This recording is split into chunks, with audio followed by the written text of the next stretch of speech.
Hello, this is Lucas, and in this video I'm going to be going over the grid layout in CSS. So a grid layout offers a grid-based layout system. So basically it just divides up a grid with rows and columns, and it just makes it easier to design web pages without having to use floats and positioning. Okay, so I have a div trade here called grid container, and within this div I have 9 other grid items, right? 9 other divs. So at the moment it looks like this. Okay, we just have 1 all the way to 9, and now we are going to be laying this out in the form that we want. So the first thing is we need to create our grid. So I have this parent div called grid container. So we can refer to this first. So we do grid container, and now we need to display this as a grid.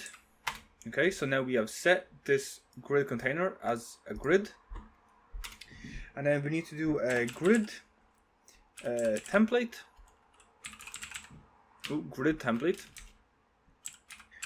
Grid template, and we need to do columns, and we'll just do auto. We'll need to use 3 of these. We're just setting the columns just to be the size of auto, basically. The background color, we'll change the background color. We'll change it to, I have this value here, 96 F3 we can use.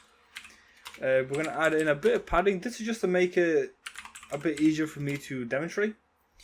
Okay, so at the moment all we have is this. Alright, doesn't look the best, but you can kind of see the grid taking shape. Like we have one element here, then we have the second one, third one, and so on to 9. So you can see the grid turning shape. Next thing is we want to target each individual grid item. Okay, so we will do that now. So we'll refer to the parent first. So we'll do grid container, and then we will reference every single individual div, so every single grid item. And I'll just change the background color of this to, I'll change it to white for now. And then I'll just align the text to the center, add a bit of padding just to make it look a bit better. And then we will change the font size. I'll change the font size to, let's say, 30 pixels. Okay, so at the moment we have something that looks like this. Okay, so you can see our grid taking shape. The blue is the parent, and then the white is every single grid item.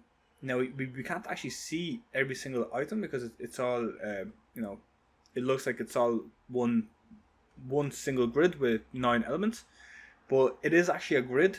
The reason why we can't see that it's a grid is because we haven't added a gap between the columns and the rows. So every single element here, it has a column here, it has a gap, and it has a row gap as well. By default it's set to 0, so we can't see it. So if we do something like, so if we go to our grid container at the very top, let's say we want to add a column gap, and let's just add a column gap of, let's do 30 pixels.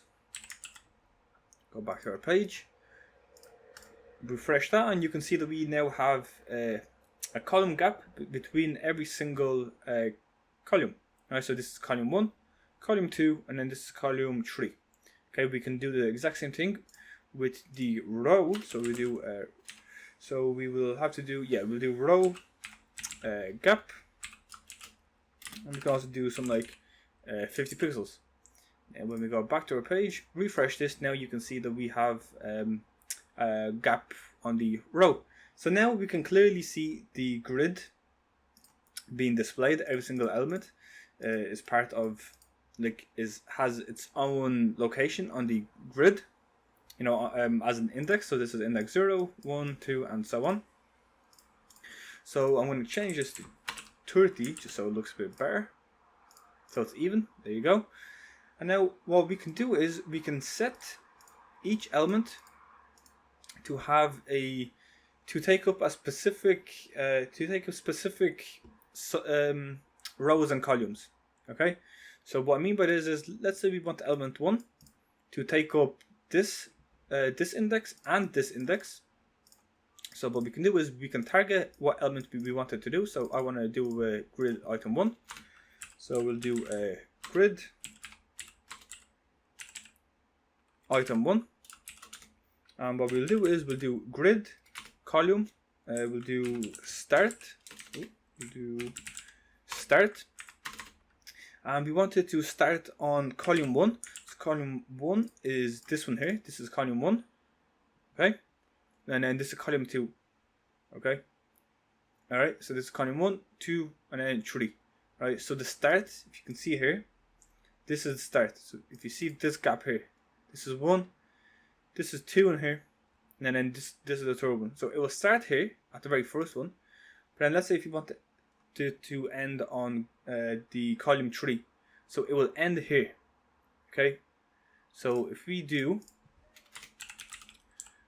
grid column end, if we do the number 3, you'll see once we refresh this one will take up two columns. It'll still take up 1 row, but now because we have set this as 1 and 3, it will start at 1, and this is the second one, and then it will end at 3 here. So it will take up 2. We can do the exact same thing with rows. So firstly, I'll just remove this. This is how it looks like by default. Let's say we want 1 to take up 2 rows instead of columns. So we'll do the exact same thing that we did with columns, except we'll use a row. So we'll do row start. We can do the same thing as 1, and then we'll do grid row end, and we'll do 3. So now whenever I refresh the page, you'll see that this one, this very first grid item, takes up 2 rows now instead of 1. And then you can see that because 9 has no more space up here, it will be moved on to the next row, because there's no more spaces in the columns, so it'll be moved down here. So that's basically it on the grid layout. We can adjust this a lot to the way that you want your grid or your web page to be displayed, but that's up to you to decide. So I hope this video helped. I hope you enjoyed it, and I'll see you in the next one. Peace out.